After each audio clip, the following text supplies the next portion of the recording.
কম পাগল দিয়া বানাইছে মেলা হই বানাইছে মেলা বাবা তোমার দরবারে সব পাগলের খেলা মারো ফিসকারি কেমন টকলের বেটা কেমন লাগছে ঘুট্টা খায়া দাদি মোক যেতখান খাইলেও নিছাই না ধরে ওর কারণে মই খায়া দে ডাইরেক্ট করে দাচুম ভাল করিয়া ছাড় টকলের বেটা ইগতই তোমার ঘরত যাওয়া নাই আমার ঘরত আইছো ইহতে কেমনে হল আরে মইতে কার ঘরত আছম তোর গো মই দাস না বাং তুইও পঢ়াই ইমারে ঘরত আছিস বুঝিছ কেমনে আমি যে একেলগে আহিলুম দে তাহলে তুমি থাক মই যাম ঘরত যা দে যা রাতি হইছে ভাল করে যাবি কিন্তু একটা কথা কি কথা ইগতে কার ঘর তাহলে ইগো দাদির ঘর তাহলে ওইতে কি ঘরত যায় আরে মানু ঘরত না যায় কো যাবতে অল্প ওটা খুঁটটা খাই না নাই ওতে কি নিজের ঘরতে না যাব নাকি মানু আরে ইখানে না ওর ঘর হইতো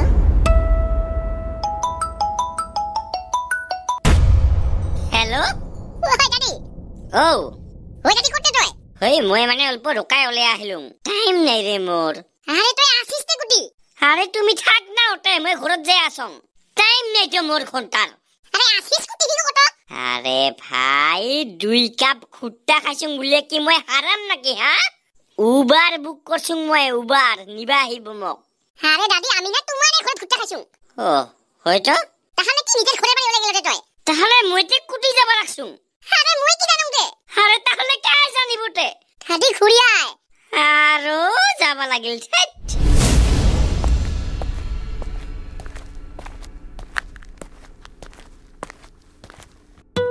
ধরিলো এমনি এমনি মই মরিয়া যাম তাহলে তুই কি করিবি চা খাম চা খাবি তুই আরে ভাই যাইতে তুই নিয়াই গেছ রে আরে নোয়া নাই কাবাই সর করছে টেনশন জি কিও দিস না মোক কিতে কইল দাদি আরে খুট্টা খাইতে খাইতে বলে সেত্রী ভাই মোবাইল গটে হারাইছে 3 ঘন্টার পরে বিচির নাই পায় একবার হাই কানত থাকা হাত গটত ছাবা গট ওই সেত্রী ভাই কি একবার তোর হাই হাত গটত ছাট জিগতে কানত দিয়া আসিস রসাং তাই দাদি খালি তো মোর মোবাইল গো একে দিয়াই না তো ফোন করি আসং তুই তে কেমনে আসবাইলো শক্তি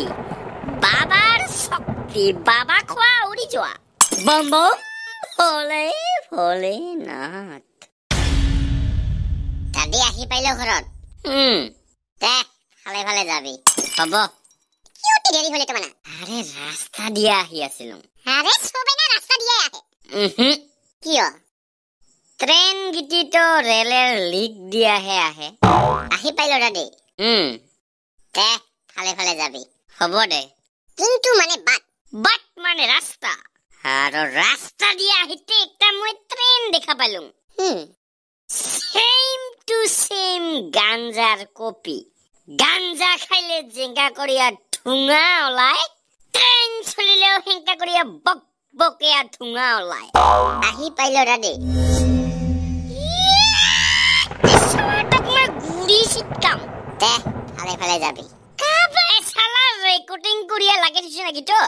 একি কথা কয় বারে বারে দাদি অল্প লাহে কথা কো কিও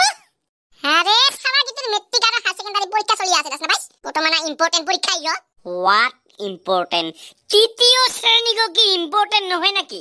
আরে মেট্রিক আর হাই সেকেন্ডারি গো ইম্পর্টেন্ট তাহলে আমি যে কমান দ্বিতীয় তৃতীয় 5 6 9 8 পড়িলুম হিগিটিকি এমনি গেল নাকি নহয় রে আরে খালি যে মেট্রিক আর হাই সেকেন্ডারি গো ইম্পর্টেন্ট তাহলে বেলেগ ক্লাস গিলাতে কি হইছে পুরা পাই না লাগে ডাইরেক্ট জন্মর লগে লগে মেট্রিক পরীক্ষা দিবা লাগে আর 2 বছর হইলে লগে লগে হাই সেকেন্ডারি দিবা লাগে শেষ কথা এই গোটাই মোর মন্তব্য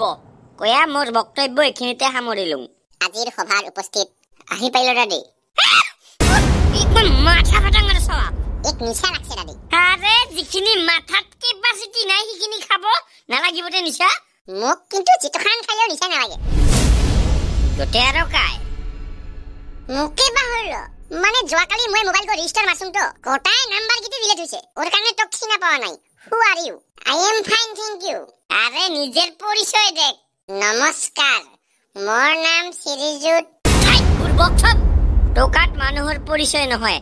ব্যৱহাৰেই আপোনাৰ পৰিচয় what is your name my name is thank you আরে মই সেটাই ভাই রে মুকে বা হলো তুমি ও মনত পড়ছে সেত্রী ভাই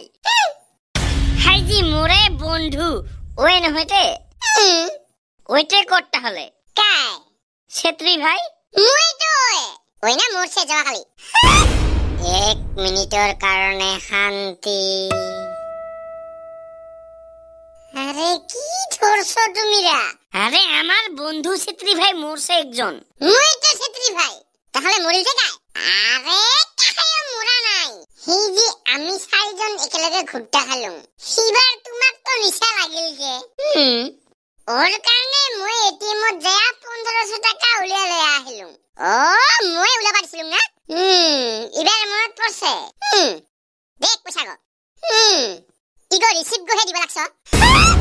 পয়সা গুটি কই কই পয়সা 1500 টাকা ফুটা খায়া এটিএমত গিছিলুম রিসিভ গো পকেটত থয়া পয়সা গুটি